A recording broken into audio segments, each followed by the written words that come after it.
One primary benefit of having a Bible translation that consistently translates words and word families is the ability to connect dots, where in this video I want to talk about the word tribulation.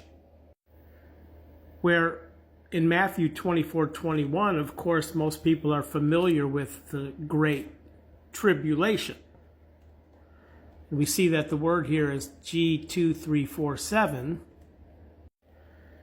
which is from the Greek noun thlipsis. And again, if we just look at how the King James has translated this word, there's 45 occurrences according to the King James here.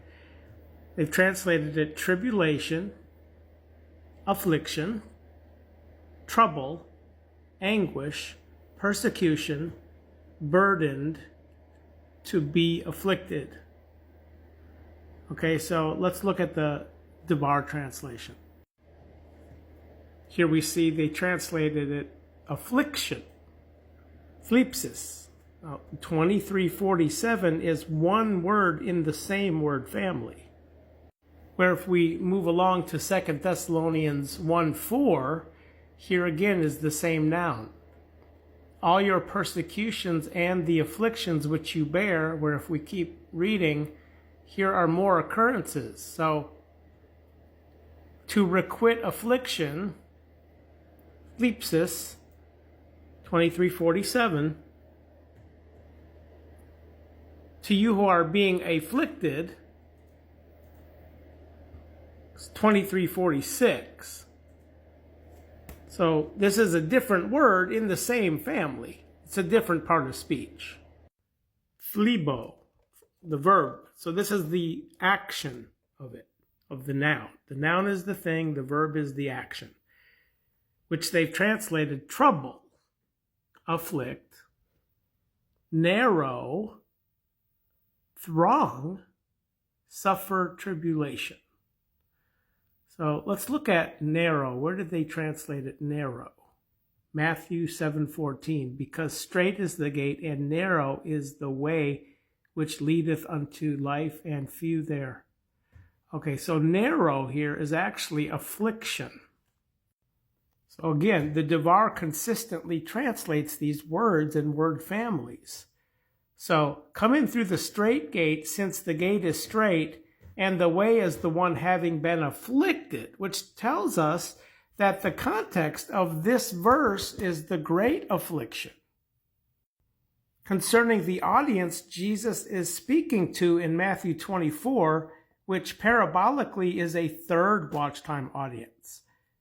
The third watch time begins at midnight, okay, after the so-called rapture. Watch my pinned videos.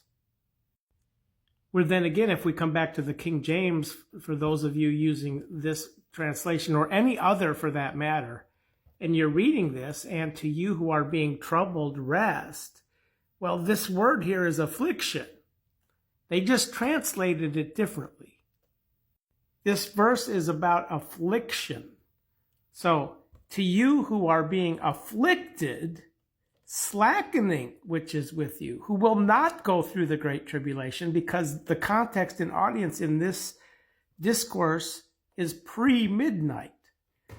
This is in the unveiling of the Lord from heaven with the angels in a flame of fire, giving out justifying to those who will be into the great affliction, but he's coming to be glorified in his holy ones down here, and to be marveled at in all the faithing ones, where this is all according to the beginning and out resurrection at eventide, which I talk about in other videos as well. Here, when Paul says, if somehow I may get into the out resurrection, this is the first watch time order of up loosening. In chapter 1, verse 23 here, which he says is much, much more better.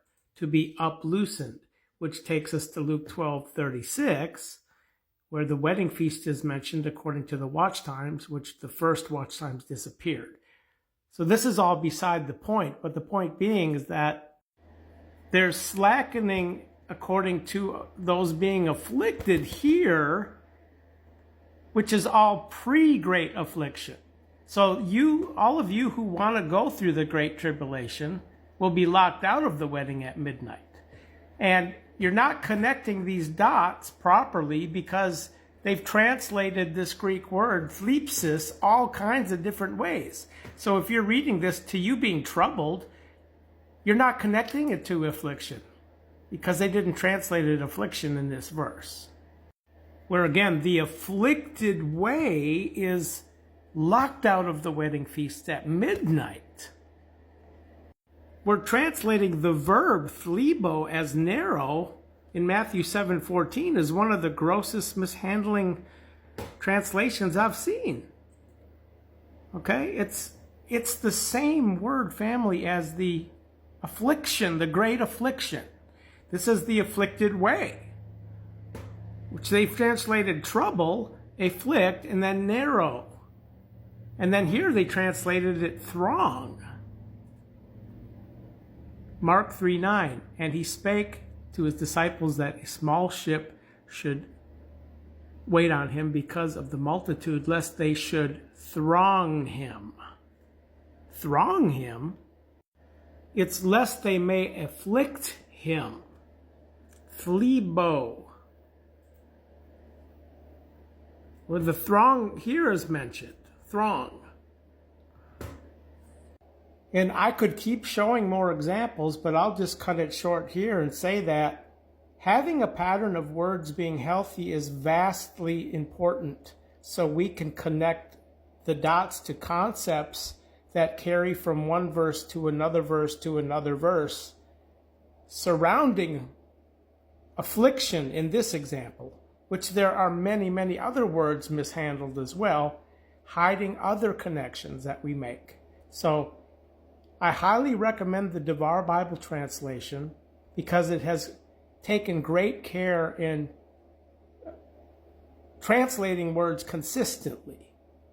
So it's not perfect, but it is far superior than all these other translations.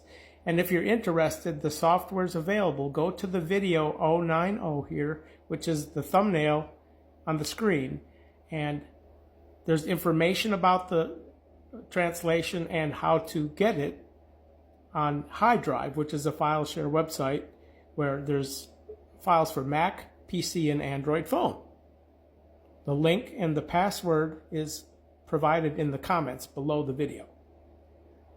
Thanks for watching, and God bless.